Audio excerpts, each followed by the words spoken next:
جو میاں صاحب کہہ رہے تھے کہ وہ 4 سال پاکستان بیٹھے جو لندن بیٹھے رہے تو وہ پاکستان کے بارے میں سوچتے رہے، مسائل کے بارے میں سوچتے رہے لندن میں بیٹھ کر جی وہ کیا سوچتے رہے، کیا انہوں نے سوچ کے اس کا حل نکالا، کوئی اس کا پتہ نہیں ہے۔ ایک پرابلم یہ ہے۔ دوسرے نمبر کے اوپر آپ نے دیکھا ہوگا، چلیے باقی سیاسی جماعتوں کو تو چھوڑ دیتے ہیں کہ Tehreek Insaf, Peoples party, Jamaat Islami, J you I, Muslim league نون نے ایز آف دس مومنٹ انہوں نے ابھی تک اپنے کینڈیڈیٹس فائنل نہیں کیے۔ کل ان کا 18واں پارلیمانی بورڈ کا اجلاس چل رہا تھا اور اس دوران میاں صاحب کی ذرا طبیعت ناساز ہو گئی، دوسرا شہباز شریف صاحب نے کراچی جانا تھا تو وہ بھی مؤخر ہو گیا۔ ایون لاہور شہر کے ابھی کینڈیڈیٹس جو ہیں وہ فائنل ہونا باقی ہے۔ لگتا یہ ہے کہ جیسے مسلم لیگ نون دیکھ رہی ہو کہ باقی ذرا کر لیں، حالانکہ مسلم لیگ نون جو اپنے آپ کو کلیم کر رہی ہے، یہ بڑی ایک عجیب سی بات ہے کہ الیکشن سے پہلے ہی کوئی سیاسی جماعت کہے کہ ہم وزیر اعظم آ رہے ہیں یا ہمارے پاس وہ والی صورتحال ہے۔ اگر یہ کلیم آپ کر بھی رہے ہیں اور آپ کا یہ خیال ہے کہ آپ جو تو وہی کلیمز کی بات ہے نا عمر، انہوں نے تو اپنی فیملی کے اندر ساری سیٹس آلریڈی ایڈجسٹ بھی کر لیں۔ پرائم منسٹر جو ہے نواز شریف بنیں گے، اسسٹنٹ ڈیپٹی پرائم منسٹر مریم ان کی بیٹی بنیں گی، سی ایم شہباز بنیں گے، ڈیپٹی حمزہ بنیں گے۔ مطلب کتنا اچھا خوبصورت خاندان ہے، اپنی سیٹس بھی ایڈجسٹ کر رہا ہے، اندر ہی گھر کے اندر بھی کھیل رہا ہے، لیکن گھر سے باہر نہیں آ رہا۔ یہ ہماری بہت بدقسمتی ہے۔ سچی بات تو یہ ہے کہ مسلم لیگ نون تو ویسے ہی ان کی پتہ نہیں کیا انسیکیورٹی ہے کہ وہ گھر سے باہر چیزیں نہیں جانے دیتے، یا ان عہدوں کے اوپر یا ان چیزوں کے اوپر۔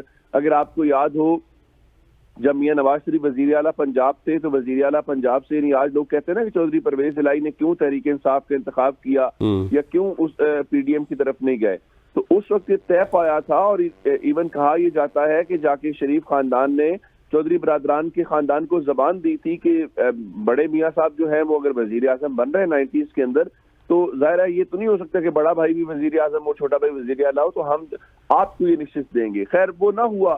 اب اسی طرح سے مسلم لیگ نون اب بھی یہی سوچ رہی ہے۔ اب اس وقت دیکھنا یہ ہے جو ڈیبیٹ ہے لاہور کے اندر کہ پنجاب کا وزیر اعلیٰ کون ہوگا۔ اصل میں وزیر اعظم تو چلیں سب لوگ کہہ رہے ہیں کہ نواز شریف صاحب آ رہے ہیں جی، وہ جو مسلم لیگ نون کا ظاہر دعویٰ، لیکن پنجاب میں یا لاہور میں ایک بڑا جو امپورٹنٹ سوال ہے وہ یہ ہے کہ اگر تو نواز شریف صاحب وزیر اعظم کی نشست کے امیدوار ہیں تو پھر پنجاب کے وزیر اعلیٰ کا امیدوار کون ہے؟ اب اس کے اوپر آپ حیران اس بات کے اوپر ہوں گے کہ حمزہ شہباز شریف نے جو پچھلی بار وزیر اعلیٰ بنے بھی چلیں چند روز کے لیے صحیح، انہوں نے کاغذات نامزدگی نہیں جمع کرائے پنجاب کی نشست کے اوپر، ٹھیک ہے۔ اب وہ نیشنل اسمبلی کا الیکشن لڑیں گے۔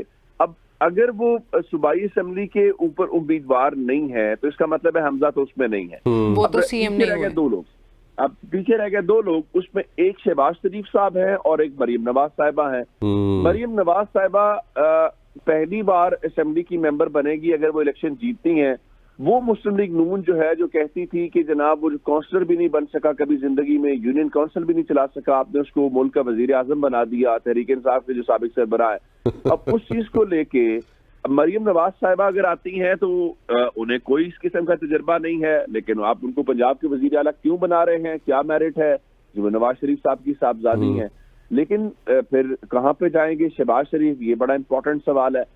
ہمیں یہ پتہ چلا ہے کہ اس ساری صورتحال کو دیکھ کے پارٹی کے اندر ایک اندرونی سروے کرایا گیا ہے اور اس سروے میں یہ جاننے کی کوشش کی گئی ہے کہ آخر پنجاب کا وزیر اعلیٰ شہباز شریف کو ہونا چاہیے یا جو ہے وہ مریم نواز صاحبہ کو ہونا چاہیے، لیکن یہ فیصلے کا جو اختیار ہے وہ نواز شریف صاحب کے پاس ہے اور نواز شریف صاحب نے یہ طے کرنا ہے، لیکن وہ مریم نواز کو اپنے سیاسی جانشین کے طور پہ لانچ بھی کر چکے ہیں۔